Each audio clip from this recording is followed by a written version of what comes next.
उत्तर प्रदेश की राजनीति में इन दिनों एक बड़ा सवाल चर्चा में है। क्या योगी आदित्यनाथ मुख्यमंत्री की कुर्सी छोड़ने वाले हैं?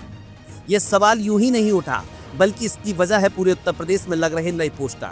इन पोस्टरों में लिखा है 8 साल योगी आदित्यनाथ। अब सवाल यह है कि जब योगी आदित्यनाथ 2027 तक मुख्यमंत्री बने रह सकते हैं, तो फिर 8 साल पूरे होने की इतनी चर्चा क्यों?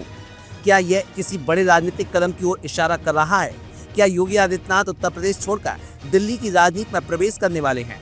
अगर हाँ, तो क्या वह बीजेपी के नए अध्यक्ष बनेंगे या फिर कैबिनेट मंत्री के रूप में नई भूमिका निभाएंगे? यह चर्चा यूं ही नहीं उठी। इसके पीछे कई अहम घटनाएं और राजनीतिक समीकरण हैं, जो इस कहानी को और रोचक बनाते हैं।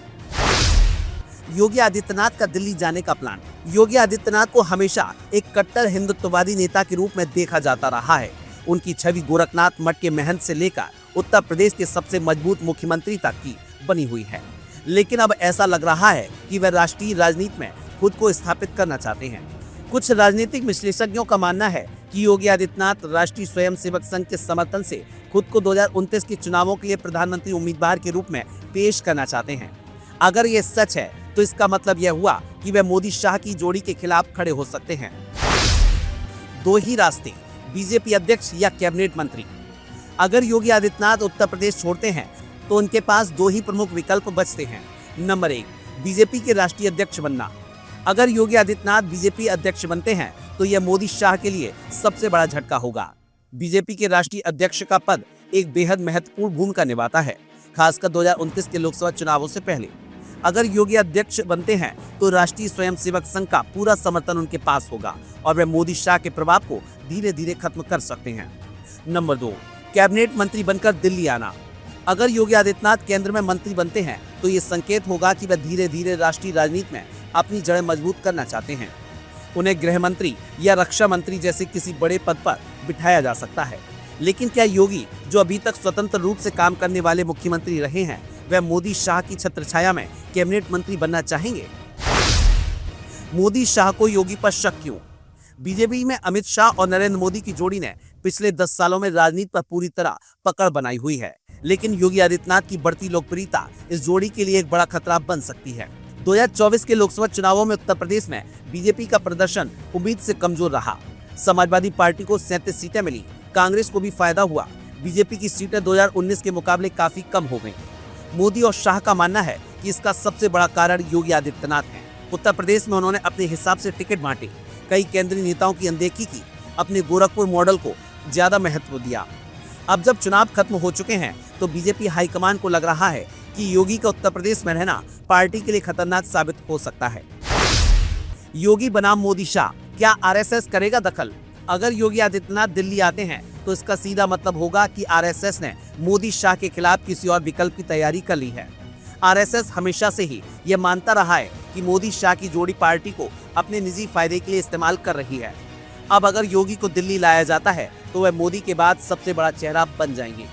लेकिन एक सवाल उठता है, क्या योगी आदित्यनाथ मोदी को हटाकर खुद प्रधानमंत्री बनने की सोच रहे हैं? क्या योगी प्रधानमंत्री बनना चाहते हैं? योगी आदित्यनाथ की कार्यशैली और उनकी हिंदुत्ववादी छवि को देखते हुए ऐसा लगता है कि वे भविष्य में प्रधानमंत्री बनने की इच्छा रखते हैं। आरएसएस भी हमेशा चाहता रहा है कि अगला प्रधानमंत्री ऐसा हो जो पूरी तरह से हिंदुत्ववादी एजेंडे को लागू कर सके। योगी आदित्यनाथ के अब तक के फैसलों को देखें, तो वह मोदी से कहीं ज्यादा आक्रामक हिंदुत्व के समर्थक हैं। अगर वे बीजेपी अध्यक्ष बनते हैं, तो 2029 के चुनाव में प्रधानमंत्री पद के लिए खुद को प्रोजेक्ट कर सकते हैं। मोदी शाह के लिए सबसे बड़ा खतरा। मोदी और शाह इस पूरे घटनाक्रम पर नजर बनाए हुए हैं। अगर योगी बीजेपी अध्यक्ष बनते हैं, तो वह टिकट बंटवारे में मोदी शाह के प्रभाव को खत्म कर सकते हैं। अगर योगी कैबिनेट मंत्री बनते हैं, तो भी वह धीरे धीरे अपने पावर को बढ़ा सकते हैं। क्या योगी को रोकने की तैयारी हो रही है? बीजेपी हाईकमान अब इस रणनीति पर काम कर रहा है कि योगी आदित्यनाथ को कैसे काबू में रखा जाए। उन्हें केंद्र में बुलाने की रणनीति भी इसी का हिस्सा हो सकती है। अगर योगी दिल्ली आते हैं और कैबिनेट मंत्री बनते हैं, तो वह मोदी शाह के नियंत्रण में आ जाएंगे। लेकिन अगर वह बीजेपी अध्यक्ष बनते हैं, तो मोदी शाह के लिए सबसे बड़ा खतरा बन सकते हैं। अगले 6 महीनों में क्या होगा? नंबर 1, योगी आदित्यनाथ को बीजेपी अध्यक्ष बनाने की घोषणा हो सकती है। नंबर 2, अगर मोदी शाह को खतरा महसूस हुआ, तो उन्हें केंद्र में कैबिनेट मंत्री बनाकर कंट्रोल किया जा सकता है। नंबर 3, अगर योगी मुख्यमंत्री बने रहते हैं, तो उत्तर प्रदेश में उनके खिलाफ सियासी चालें चली जा सकती हैं। क्या योगी दिल्ली आएंगे या यूपी में ही रहेंगे? योगी आदित्यनाथ अब सिर्फ एक मुख्यमंत्री नहीं है, वे भविष्य में प्रधानमंत्री पद के दावेदार भी हो सकते हैं। अगर उन्हें बीजेपी अध्यक्ष बनाया जाता है तो इसका मतलब होगा कि आरएसएस उन्हें राष्ट्रीय राजनीति में बड़ा रोल देने की तैयारी कर चुका है। लेकिन अगर उन्हें कैबिनेट मंत्री बनाया जाता है तो इसका मतलब होगा कि मोदी शाह उन्हें कंट्रोल करना चाहते हैं। अगले कुछ महीनों में यह तय हो जाएगा कि योगी उत्तर प्रदेश में रहेंगे या दिल्ली की राजनीति में नई भूमिका निभाएंगे। लेकिन एक बात तय है, अगर योगी दिल्ली आते हैं तो मोदी और शाह के लिए सबसे बड़ी चुनौती बन जाएंगे। जो 9 निर्वाचित गोरखपुर जर्नलिस्ट प्रेस क्लब के जो हमारे पदाधिकारी हैं, उन सबको इस बात के लिए आश्वस्त करता हूं कि एक नए डायलॉग को स्थापित करने के लिए मीडिया की इस सकारात्मक भूमिका को आगे बढ़ाने के लिए जिस भी प्रकार के सहयोग की आवश्यकता पड़ेगी, सरकार आपके साथ खड़ी होगी, क्योंकि वह अंततः समाज से जुड़ा हुआ कोई भी कार्य यह सरकार का ही कार्य होता है। यह आवश्यक नहीं कि सरकार के एजेंडे के अनुसार आप चलें, लेकिन हां, जो भी इस प्रकार की पहल होगी जिससे समाज का कल्याण का मार्ग प्रशस्त होता है, उसमें सरकार की पूरी सकारात्मक भूमिका के साथ सहयोग उन सभी संस्थाओं को और उन सभी संगठनों को प्राप्त होगा जो इस भावना के साथ अपने कार्यक्रम को आगे बढ़ा रहे हैं। सरकार के बजट में हमने घोषणा की है कि अगले 2 वर्ष में उत्तर प्रदेश से गरीबी को पूरी तरह समाप्त करके हर गरीब के जीवन स्तर को ऊपर उठाने का काम करेंगे।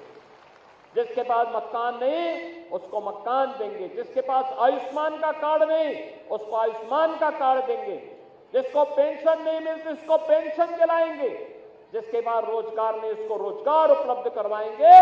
लेकिन कोई गरीब नहीं रहेगा, बल्कि गरीबी रेखा से ऊपर उठ करके स्वावलंबन का जीवन यापन कर सके, इसके लिए सरकार प्रयास कर रही है।